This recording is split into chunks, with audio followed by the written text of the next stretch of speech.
Welcome to the KetoMom page. My name is Stephanie Milkey, and we're wrapping up the book. We are wrapping up this book, Your Divine Fingerprint. We're talking about the genius inside of you. A phrase that I'm actually going to talk about today is don't see things worse than they are. Don't see something worse than it is. So, as we chat about this conversation and as we wrap up the book, I would love to know if you have been listening to the book, if you've been going through the book with us, if you have it. If you have any, clearly I have dogs, so ignore our dogs. We have 4 daughters and 4 dogs.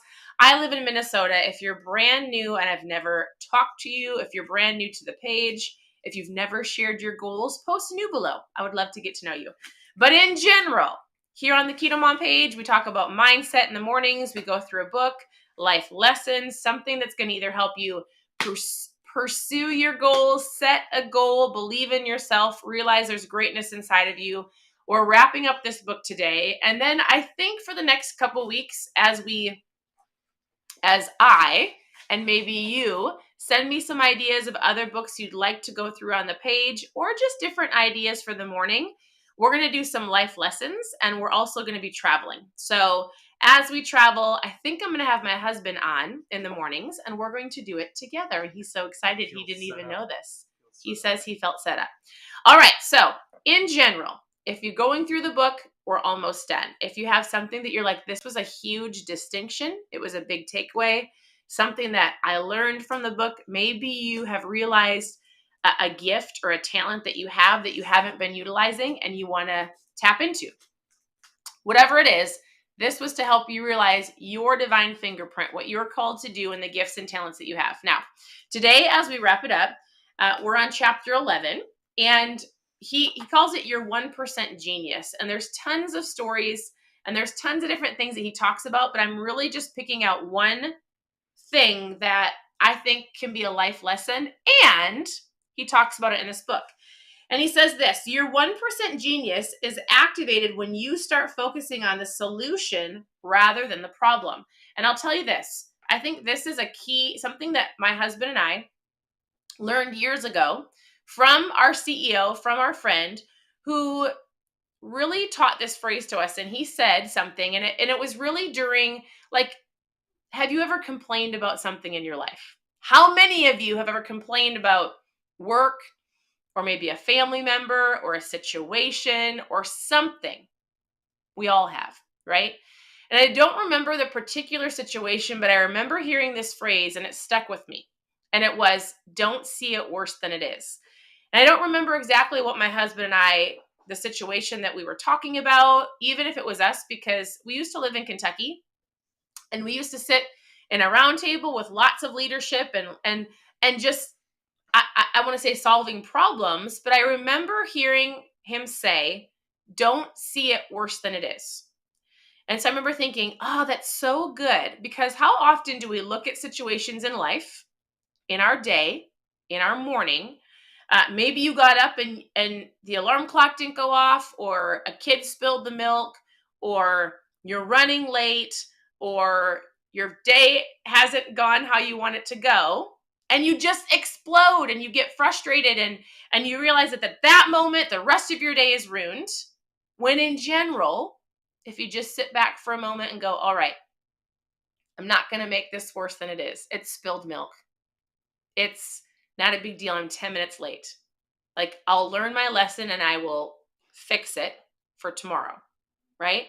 And so in general, if the only thing that you hear me say is don't see it worse than it is, I 100% believe that phrase as you put it in your mind, and it brings you an awareness when situations and challenges and potential opportunities come up, you will walk yourself through that because you'll go, all right, I don't need to see it worse than it is.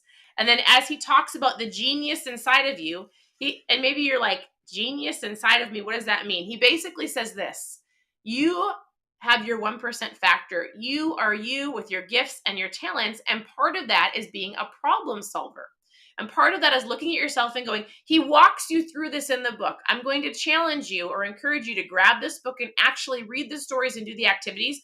But he talks about like identifying the problem. He talks about baby steps of isolating problems and how to come up with a solution. I'm not reading all of that to you, but I do have a very particular thing I want. Oh, you know what? Okay. Two things I wanted to say as we go through it. So let me ask you this question. How many, well, how many of you have teenagers? We have two of them. We have four daughters. They're 15, 13, 11, and 9. And how many of you have children that might complain or just kind of gripe about a problem? So something else that he talks about the genius inside of you is problem solving and saying that if you're complaining about something or if you are frustrated about something throughout the day, don't see something worse than it is, but also don't complain about something if you don't have a solution. Don't let it come out of your mouth. Sit back and go, how can this be fixed? Because part of you being you, your genius inside of you, your gifts and talents, you also have an aspect of your life where you could, well, he talks about this. Part of you is being a problem solver. And I think oftentimes we just write ourselves off and go, I can't figure that out. That's not for me. I just want to complain. In general, this book is about becoming the best version of you. And part of that is solving problems. So he says this, let's face it, problems aren't going away. Everybody has problems. And if you don't have one, you will have one sooner or later. Most people run from their problems or try to ignore them in hopes that they will go away. They won't. Other people will try to diminish the severity of their problems in hopes that things will get better without intervention. As a result, problems persist, or like their thought process, or seeing things worse than they are without having a solution or even trying to fix it. He goes, few people run towards the problem with full intent to solve them. Your 1% genius is activated every time you run towards the problem and you don't back down. Every problem is a practice for you to level up. In fact, if you don't learn to solve problems on the level that you are at in life right now, you will never get to the next level. How do you ultimately benefit from problems? Every problem that you solve, it shouts out to you. You were born to solve somebody's problems. You are not a problem. You are the solution to somebody's problem. I'm almost done. Always remember this. If you never had a problem to solve, you would never know how much of a genius that you are. Look at your hand right now. Look at the end of your fingers. Fingerprints nobody else has ever had and nobody will. To solve problems that only 1% genius can solve. Go to the unstoppable today. Be somebody's solution. Walk into a room and say, don't worry. The solution is here. So this chapter was really giving you awareness of, and he didn't even say this phrase, don't see things worse than they are, is something that my husband and I learned from the leadership that we're taught from the environments that we're in, from the people that we surround ourselves with. And I even think, like, I have to tell people this often when they're coming to me with their health goals and they're super frustrated because this week didn't go well, they didn't lose the fat that they wanted to, they're whatever. I'm like, listen, don't see something worse than it is. Like today might have to be the day where you finally look at yourself in the mirror and you go, all right, this is where I am today, right? Say the things that you're grateful for. Stop looking at all the things that you're frustrated about. I don't like the way I look or how I feel. I'm frustrated with the weight that I've gained. Stop seeing it worse than it is because you're physically not going to change yourself with grumbling and complaining about you right now, but you can go, you know what? I can fix this.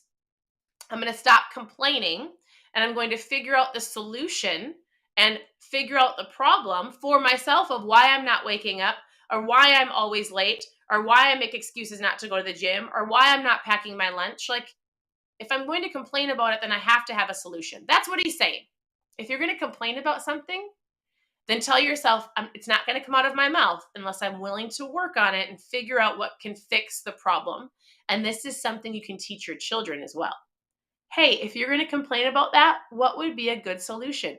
Hey, if you like our teenagers, our oldest daughter hates to be late, hates it, right? 30 minutes before we have to be anywhere. Are we ready to go? Come on. And I'm the same way. I hate being late. And I'm like, all right, if you're going to gripe about it, let's make sure, which we're never late, but what can you do to help us get out the door? If you feel like it's a problem, which it's not, so she needs to know not to see things worse than they are because we're never late. And in general, if you feel like there's a problem, how can you help us solve it? Give your kids like the gift of learning how to solve problems along with you. So I don't know who that's speaking to, but I'll tell you this, that simple phrase in any area, in any situation, as you go throughout your day and you're making choices or making decisions, can 100% help you as you choose your attitude throughout the day. And just because your day might have not gone the way that you wanted it to go in the morning or the afternoon does not depict or does not have to run the rest of your day. I hope this is making sense. So, if the only thing you heard me say was don't see things worse than it is, I hope that helps you in so many different areas. And also know that if you're going to complain about something, I would not complain. Do not get crabby about it. Go, all right, what is the solution? What is an opportunity? What can I do to fix the situation? That is the end of this book. And I will tell you, it's not necessarily the end of this book because at the very end, he talks about your 1% power. He goes, you are deploying the 1% of you when you think, it's how you think, when you be who you've chosen to be, and when you do, your attitude, behaviors, and actions make those around you better. And then he talks about the power of you. The last chapter of this book is about your spiritual growth. So, in general, my husband and I really help coach people and talk about how your life and your goals really, oftentimes people go, I just want to lose some fat. Or they look at their life as like one situation when in reality your life is made up of different spokes. If you've heard me talk about this, you get it. But you've got like your work spoke, your relationship spoke, your financial spoke, your health spoke, and your spiritual spoke, right? And when one of these is broken, it's like a tire, right? Your life isn't going to smoothly go through the path that you want it to go to if your spiritual spoke is broken, or your finances, or your health, because it affects other areas of your life, like it or not. If your financial spoke is broken, right, you get frustrated and you might eat out of emotion.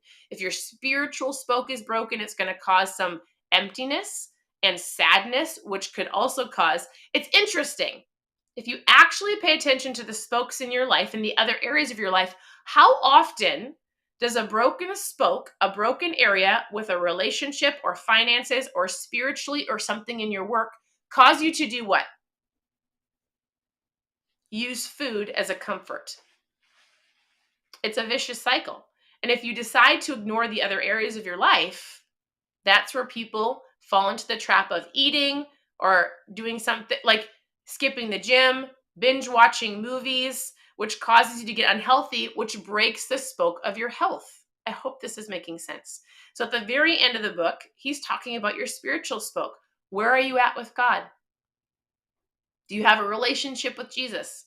Like, do you go to church? Do you have spiritual? I actually don't love that word. I feel like people take it in so many different directions. We all have our own beliefs, right?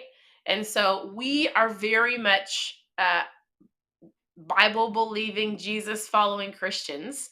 And I will say this, that when somebody comes to our family, and we've had lots of people that we've been blessed to mentor and coach in lots of different areas of their life. And very much so, people who have everything that the world thinks would give somebody happiness. Like, we've had some really great friends who were living as I would say kings. People would go, "Oh my goodness, you have everything. You have the house, you have the family, you have the money, you have the cars, you have all of that." And yet they still were unhappy. And we would say, listen, you're missing one thing. And we've watched families and we've watched people's lives go from on top of the mountains, having everything they thought they needed and they wanted, to crashing and losing it all because of their spiritual spoke. They've lost it all. And we've seen them be so unhappy because things don't bring you joy. Like you might think it is. You might go, if I could just lose 50 pounds, that will bring me joy. It won't. Not if you don't have inwardly, if you're not working on your soul. This might sound very serious, but I'm actually serious. It is something that really, truly our family knows that like money's not going to buy you happiness. Your fat loss will not. bring you true joy. So I would challenge you as you're working on different areas of your life, relationships, finances, do not ignore your spiritual spoke. Do not ignore uh, if you don't have a relationship with Jesus. I'm going to tell you, you probably have an emptiness inside of you where you're like, there's something missing. If you actually, all I need to say is this: if you've ever felt like something was missing and you truly have, like everything that people would say, but you have everything. You've got the house, you've got the car, you've got the job, you've got the kids, you've got the family, and you still feel empty. I would tell you the opportunity for you is to dig deep inside of you and for you to go, uh, all right, how do I work on my spiritual spoke? And with that, reach out to me. Reach out to me and I will give you some ideas of what to do. So there's different podcasts. You guys, I would tell you this. My husband used to work for a church called Life Church. And incredible. So if you didn't know that, my husband used to work in the ministry. And if you've never downloaded this app before, it's a free app. It's called the YouVersion Bible app. And what's super cool is it's because oftentimes people are like, I don't even know where to start. Sometimes people were hurt from churches growing up. I totally get it. Like religion hurts people. I'm not talking about religion. I'm not talking about rules. I'm talking about a relationship. And so, anyways, if you're like, I'm not going to step foot in a church again, I'm not telling you that you have to go to a church building, but I'm telling you if you just want guidance, go to life.church. So my husband used to work there. We used to live in Oklahoma. Incredible church, an incredible ministry. And I will tell you, he was on a team that created the YouVersion Bible app. It's a free app. Go to your app store, type in YouVersion Bible. There's plans that you can walk through. Send me a message. I would love to help you. You can watch church from your home, life.church. And it's incredible. Incredible. And it will give you an understanding to help you on your spiritual spoke.